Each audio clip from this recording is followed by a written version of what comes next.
All right. Thanks for coming.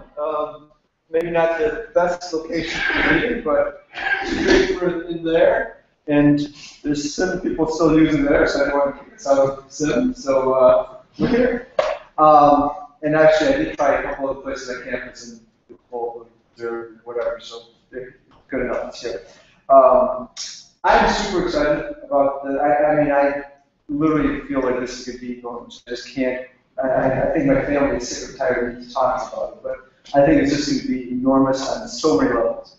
So why don't we just quickly, Todd was going to send a video about what we did, but the short version, what we're trying to do is to give people a handout rather than a handout. And what we do is apply a lot of things for educational purposes to, from education to economic development to help people across the globe do much better, be able to get on their feet, be able to run a business, be able to have everything. So I am super excited about it. I know that even today, literally in this, they had no idea this was going on. 3 different people from Haiti requested help in some form or another. 2 of them said, listen, I will pay you back. We just need to get started. We need a hand getting started. So I'm thrilled with it. I'm just going to quickly introduce Zach. You want to just talk a little about who you are, what you're doing? Yeah, my name is Zach Rodriguez, and I am an MBA student here, but I graduated from BonaResponds in 2009. While I was here, a group of students and myself started Embrace Africa, which is a club here on campus, but is also a 501c3 organization. How we're going to work with Positive Ripples is one of the programs that we do in Uganda. Is we actually started a finance institution in Uganda, so it's actually a bank formally. And so that started back in 2000 and well, it started in 2008, and we've gone through several revisions of our bylaws and our formation, and now we are, since 2011, an actual credit institution in Uganda. So we're hoping to use Enactus Positive Ripples to work with the communities that we work with in East Africa in terms of economic development and microloans, and other try and work with them in other capacities that they want us to work with them. Really. So yeah. Great. Andrew, just quickly introduce yourself, and we'll talk more about some stuff with your sister. But yeah, I'm Andrew Pullman. I've been working along with Zach over the last 2 years on the Embrace Africa stuff, and really excited to get started with this Positive Ripples. With Positive Ripples, a lot of great opportunities that are going to come out of this, especially with microfinance and all these other projects that we're going to come. So really excited to work with all you guys. I sort of see it as BonaResponds, Enactus, Embrace Africa, and SIM involvement. So Tyler is going to talk briefly, very briefly, just introduce yourself and. Okay. I'm Tyler. I'm doing SIM microfinance. Right now we're doing domestic loans strictly in conjunction with the Cataracts County Department of Finance.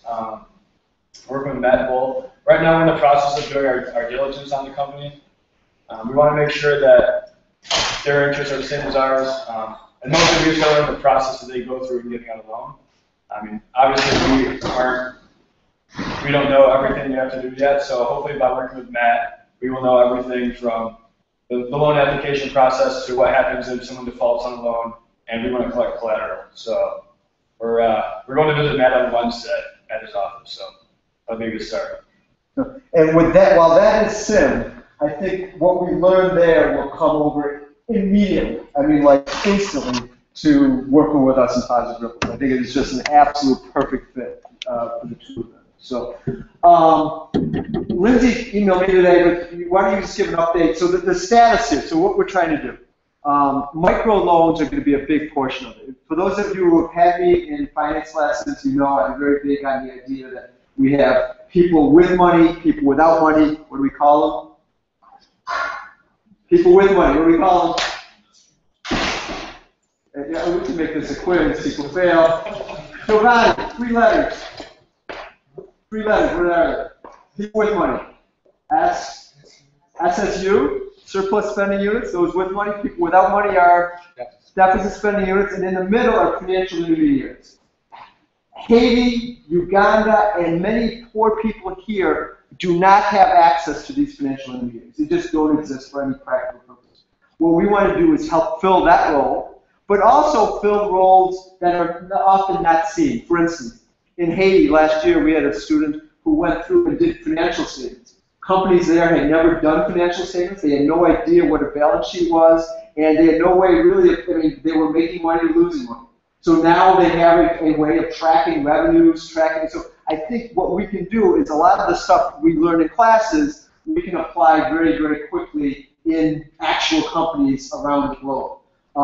In Uganda, this summer you guys talked about teaching. What went on over there? We teaching. With teaching the teachers. Oh yeah, so we actually had a group. They put together a bunch of, they were kind of prepackaged science kits that we were able to bring in the classroom, and we actually sat down with the teachers and showed them these different science experiments, and it was really, really helpful for the teachers. They know all the information that they need to teach in their classes, but they have a really difficult time engaging the students and really making them involved in the lectures. So by bringing these science experiments, we were able to give the teachers hands-on experiments, hands-on lessons that they could use in their classrooms to get their students involved, but also it helps to really give them a lot of new ideas of how they could help get kids involved with their other lessons as well. So it was really cool. There was a group of kids at BonaSIMM. Some of them were education majors, and they had a lot of good ideas about how can teachers become better. And they were able to use the things that they learned here at BonaSIMM to help people in Africa and help people in Haiti. So yeah, it was really great. And I think that's what we can do. Literally, I mean, I've already had people in the Philippines asking for that exact same thing. The teachers, when we think of teachers here, and I mean, don't think of me because I'm awful, but most teachers, I mean, you think they're pretty professional and qualified, etc. Many schools, I know in Haiti, there are people are teaching that have no college education at all. They graduated high school, you become basically, you have the ability to teach. If you're willing to work for very little, you have the ability to teach. We had a request this past week to pay teacher salaries for the year. A teacher in Haiti gets paid $67 a month. So it's not a lot of money, and consequently, they don't get necessarily people who know a lot of what they're doing. So I think we will be able to work with them through tutoring, through lots of different websites, and also just sending them stuff. So that's some of the stuff we're doing. I would think of this as bringing business and education to the poor, and therefore we are going to look for returns on investments. We're going to look for ways that we can magnify and leverage what we do already, and cookie cutter. If it works in Uganda, it might not work in Haiti, but it sure is worth a look to see if it's going to work in Haiti. We don't need to reinvent the wheel on a lot of these things. The science kits that go to Uganda can also go to Haiti. All we have to do is translate them. They can go wherever. So a lot of the stuff, we don't need to start from the very beginning every single time. Once we get a good model, that model will be used in many, many places. So, okay, you want to talk about Uganda? I mean, I have jobs for people and things like that. I don't know how far, what level of detail do we want to go? Specifically about the microfinance? Or sure, yeah, why don't we talk microfinance for a second in Uganda? Yeah, so when we first started in 2008, we started as kind of a small, it's called financial agency. So we didn't really have a ton of credibility in terms of what we could, what kind of work I think we could leverage through the municipalities in the area. So now when we redeveloped ourselves, it was called a SACO, a Savings and Credit Organization, which is a very common sort of microfinance model in Uganda. You now are actually considered a bank, so you can offer those savings, savings opportunities, which is a huge concept that a lot of Ugandans are, maybe a lot of people in East Africa don't really have a certain understanding of, because everything's mostly hand to mouth, basically on a day-to-day basis. The concept of savings, though, is different there. There's still sort of an education around how we can get that. How we can help these people start saving money instead of constantly spending it almost immediately as they get it. And most of the people that you talk to there are looking for money to save for their children, because they want their children to go to better schools. So we're trying to, the microfinance model isn't necessarily just about getting people out of poverty, but it's about improving the entire generation to get access to education, better health. So it's just like getting a little bit of money anywhere. You just have access to more things. So this year, because we are changing, we actually built an entire institution. So we have a building. We brought electricity and internet there.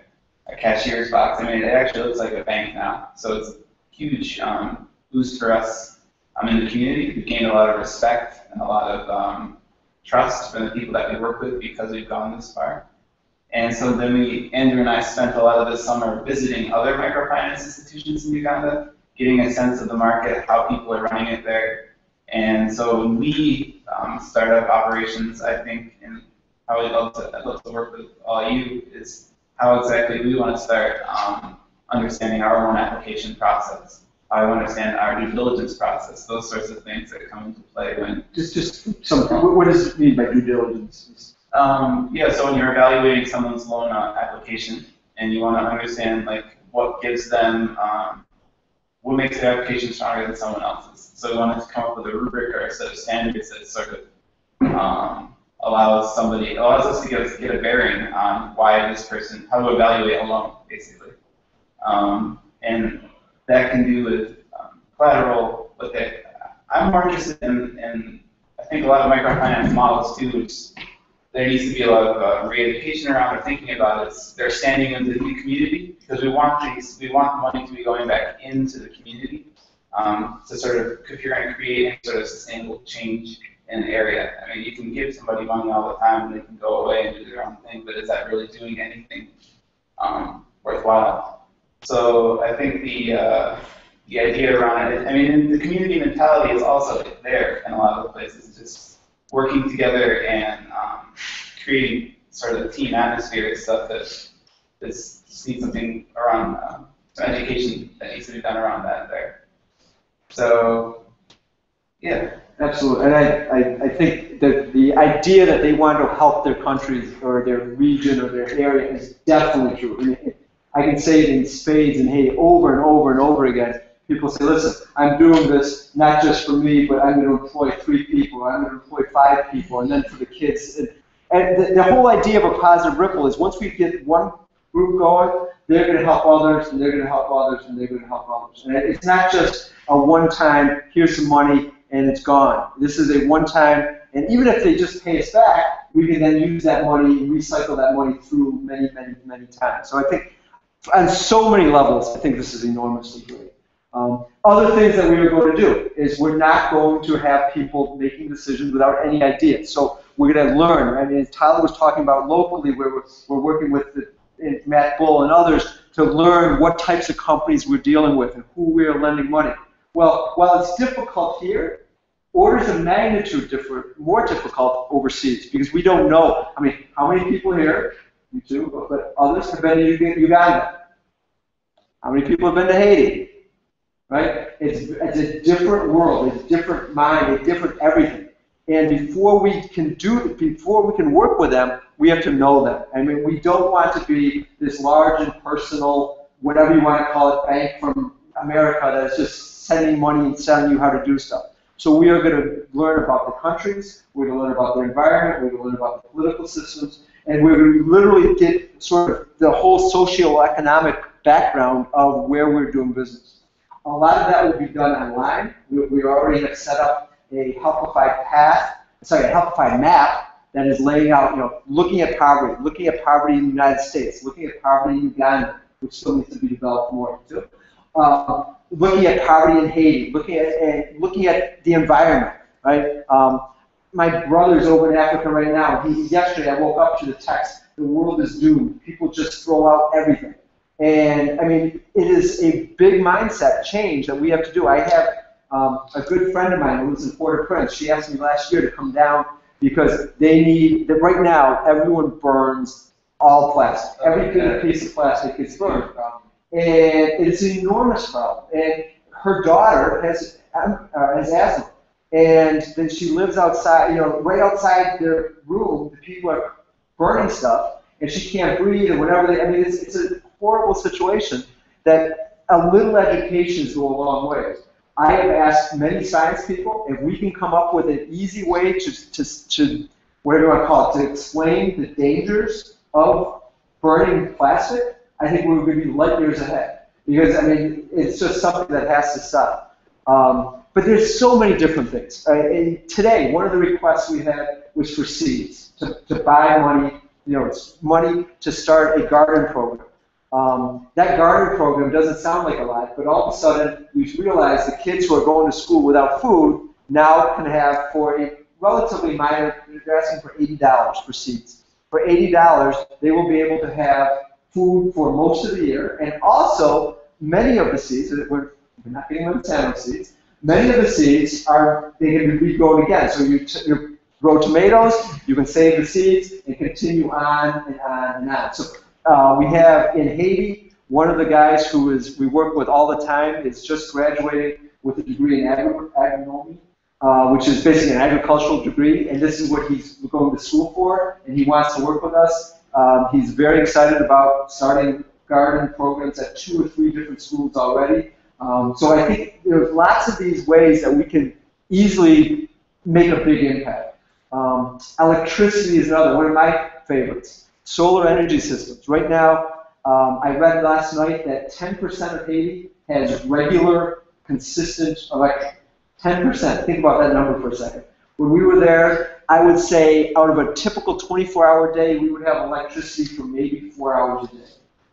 Most of the schools, the vast majority of schools, do not have electricity at all. So if they have anything, they have a generator, which they come in, they run the generator. It's a gas generator. It costs, gas I think was $8 a gallon when we were there, so it's significantly more expensive. It's dirty, it pollutes, it's all kinds of things. Oh, and by the way, when you're teaching, when there's a gas generator running, I can scream. I have a big voice. I can scream and people couldn't hear me. So it is a real big problem. Solar systems, this summer we installed 3 different schools got solar systems. And they weren't as big as they wanted. They've already come back and asked for more in one of them. But it's enough that they all have lights in their rooms now. For the first time, the schools actually can be taught at night without the generator blowing and making noise, etc. So I think there's lots of ways in both education and economic development that we can make an enormous, enormous difference. And I think, it's more than we can do in any other format that I can imagine. And I've read probably 50 books on the topic over the last 3 years of how we can make a lasting impact. And I am convinced that through business is the biggest way, and through, not just giving handouts. Charity stops. My final story of that, hey, how are you? Good. My favorite story of this came this summer. There was deforestation, and I apologize, some of you have heard this story repeatedly, but deforestation is a major, major issue in Haiti. Approximately 98.5% of the forest land has been cut. If you look at, in fact, Google at some point, Google deforestation, Haiti, Dominican Republic. And they have images, they have pictures, satellite views, where it's lush greenery on one side of the border and total deforestation on the Haitian side. And the reason is that because, again, these numbers are legit, I've background checked all of them, over 90% of Haitians burn charcoal for everything they cook. So what they do is they go cut down a tree and they use that to create charcoal. A guy came to me back in January when we were there and said, I have a way that we can create charcoal briquettes. He calls them briquettes, he doesn't call them charcoal, distinguishing them from the initial charcoal. We can make these briquettes from basically anything carbon-based. So we can use wood scraps, we can use anything that's recycled, etc. And he came to me asking me for some money. And this was before PositiveRipples started, so we couldn't actually make the loan yet. But I said, okay, we will come up with some money one way or the other. And then he almost got mad. He said, listen, Haiti, I don't want your handouts. I'm tired of looking at everyone around. So many people have become so dependent on handouts that they don't understand that it has to be an economically viable business. I want your money. I want an investment. I will pay it all back. You are an equity investor, and when we sell all of these, we are going to make money. And every week he reports how he's doing, etc. So I think it's a great model, and I think it's the best way that we can all make an impact. And this is just, whether it's in Haiti, whether it's in Uganda, wherever. Now that is not to say that charity does not have a role, because it clearly does. There are some things, some people that just are never going to be able to pay for it. You know, whether it's an orphanage, and you know, you guys deal with orphanages, we deal with orphanages, that is always going to be a charity. And I'm not asking them to turn that into a money-making opportunity. But we can work there as well. Our website, which is PositiveRipples.org, which we are going to need people to help work on, is going to have many different options where people can invest money or donate money. We will have to make it very clear what they're doing. But there will be, you know, there is an orphanage that needs, well, the number is $900. $900 a year to pay, or it's like $900 a month, which, think about that, to feed 100 kids. It's not a lot. It's $9 per month to feed a kid. They want $900 per month to feed people, which is, you know, something we can do. I think there's so many opportunities. I'm just, again, I talk for hours, I'm trying not to. So just quickly, Andrew is going to give a quick update on the legal status and what we're doing legally, 501(c), et cetera. So the goal is not to only have this as a public school, but to have this set up as a bigger organization as well. So my sister, who recently just became a lawyer, is helping us to set up to make us into an official not-for-profit organization as well. So right now we're working on incorporating Positive Ripples, and then hopefully that will be done within soon. The very near future. Yeah, she emailed me this morning and was surprised that we haven't heard back yet. So it should happen very quickly. So at that point we'll be able to start taking donations. And then in the long term, we're eventually going to make ourselves into an official 501(c)(3). So what's the difference, just for people here, between an incorporation and a 501(c) status? Yeah, so once we become an official not-for-profit, then when people donate money to us, we can use it. Pardon? We can take money. Yeah, then we can take money and give them write-offs on their taxes. No. Joe, you want to do that quick? Difference between incorporate. So until we become a 501(c)(3), it's not deductible. There's no deductibility.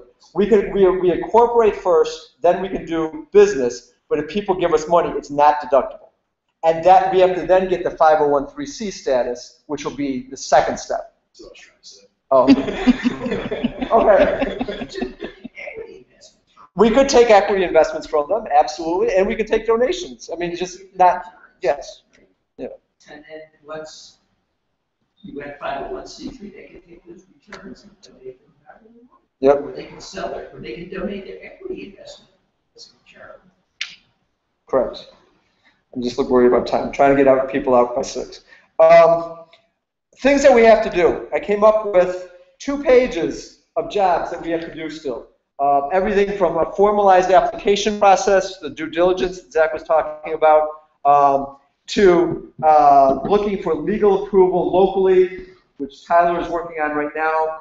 Lots of things for payment processes. We have to have a very good systems of control for money coming in, money going out. I want this to be the most transparent thing in the world, where every month we put up financial statements on our balance, or on our sheet, on our website, say this much came in this month came out this month, who's making the payments, who's not making payments, so that we can track all of it. An outside investor, one of the big problems, if you talk to an average person on the street, they distrust most, and I hate to say this, most processes in Haiti. And they think it's corrupt, and it is. There's lots of corruption in Haiti. We are going to rise above that by making everything incredibly transparent.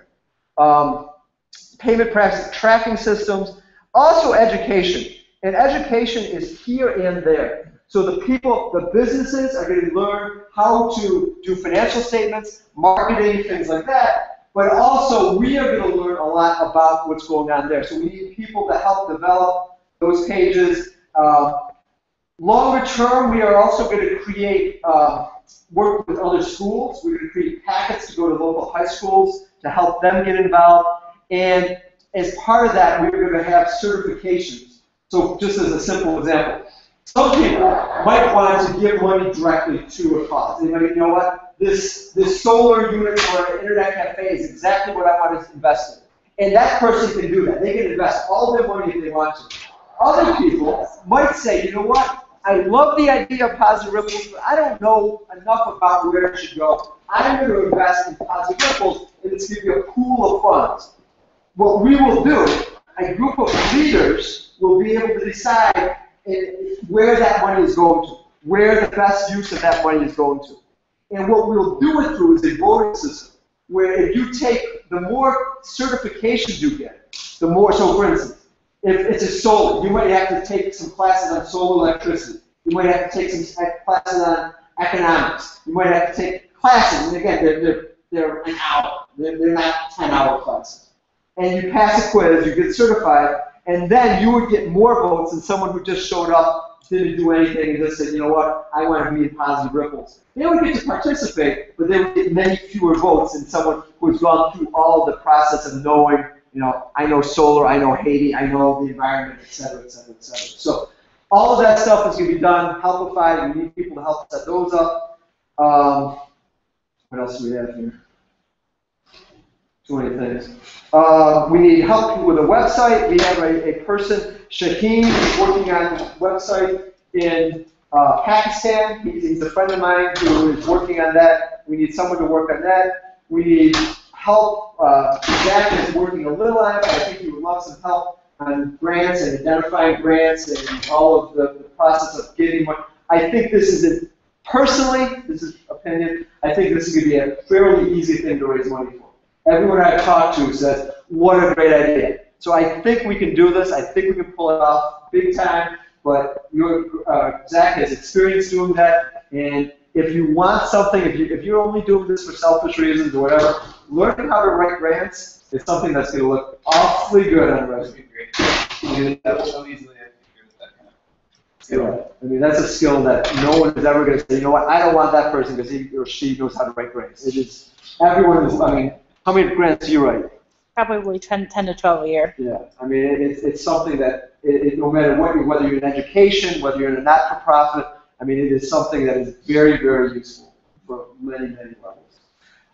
We need people to help with the website, says with the blog. We want to create a blog, other social media. We do have, follow us, we have a page on Facebook, Positive Ripples.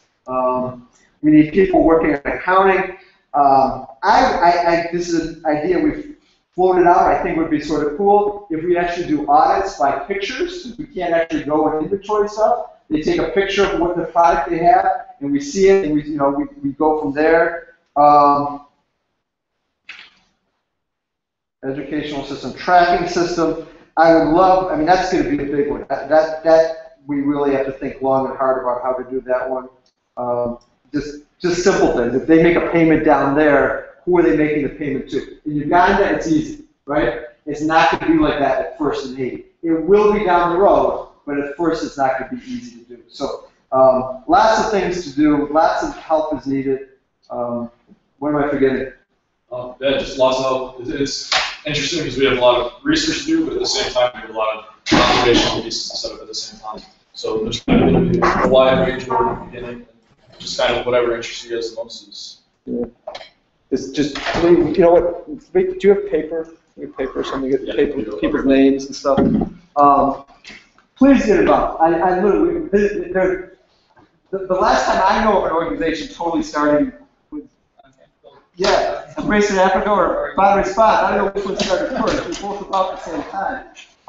So you have the ability to really shape the direction much more than any existing program. And this is something that, when you set the stage, you may, 100 years from now, people may be saying, well, the reason we do this is because we always have. And we always have because you guys started down that road. So I think really big opportunity. Another great thing, I think this is so interesting, right? So the idea is so great. It's a new take on nonprofit work. I think in a lot of ways, we're offering, we want this all everything to be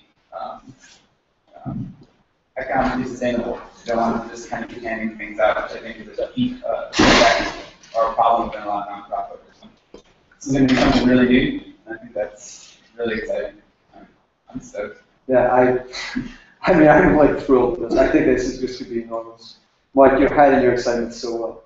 You were really excited the other day. You don't look at that. I'm excited. Yeah, tired.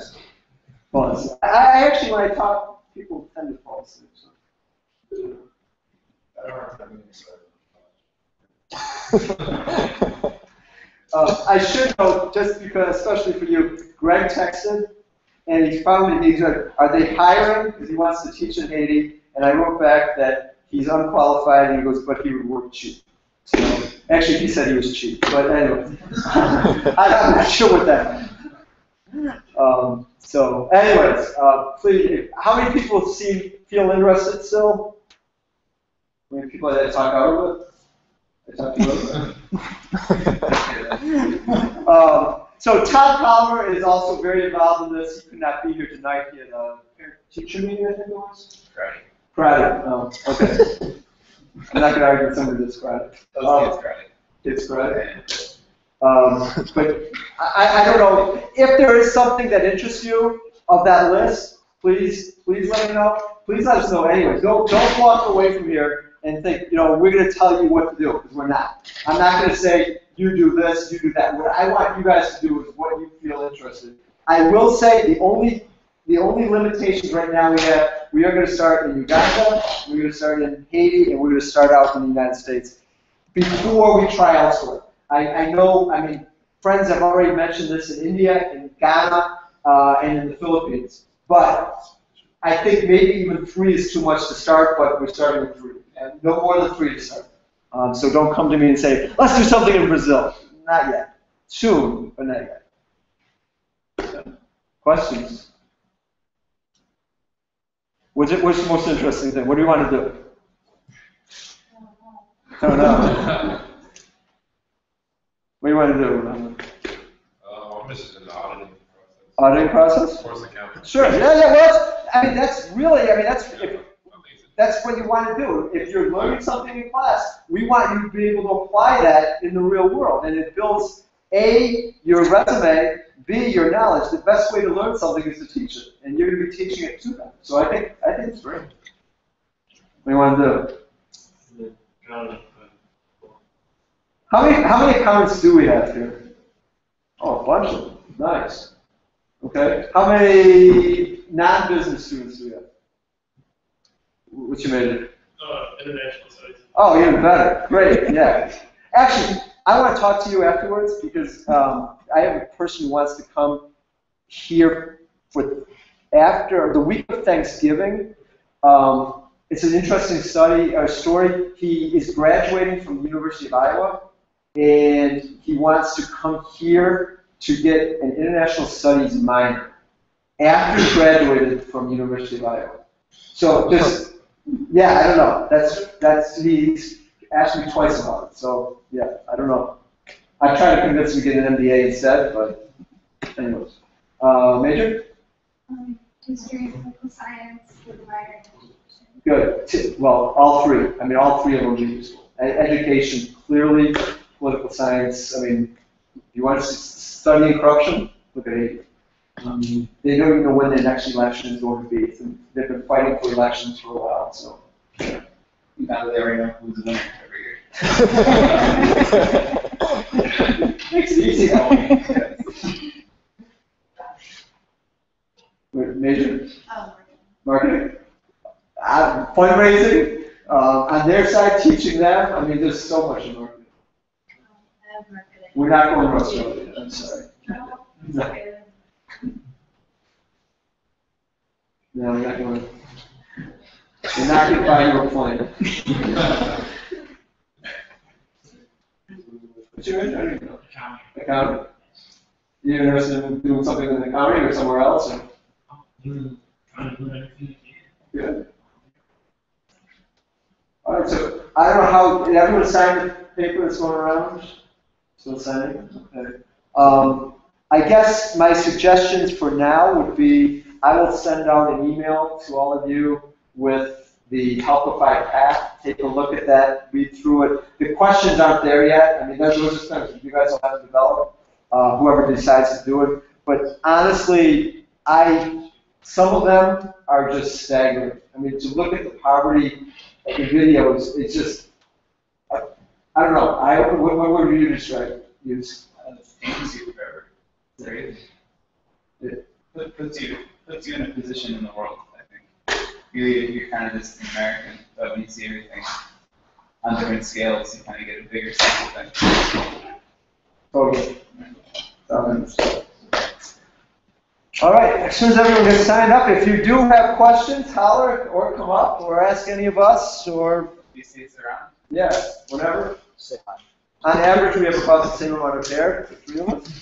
I just bring the average down and bring it up. Okay?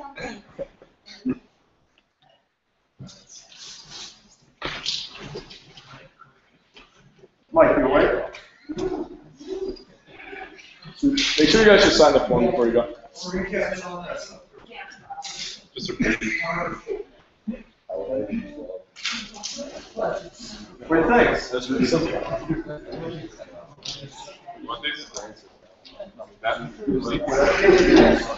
The process procedure.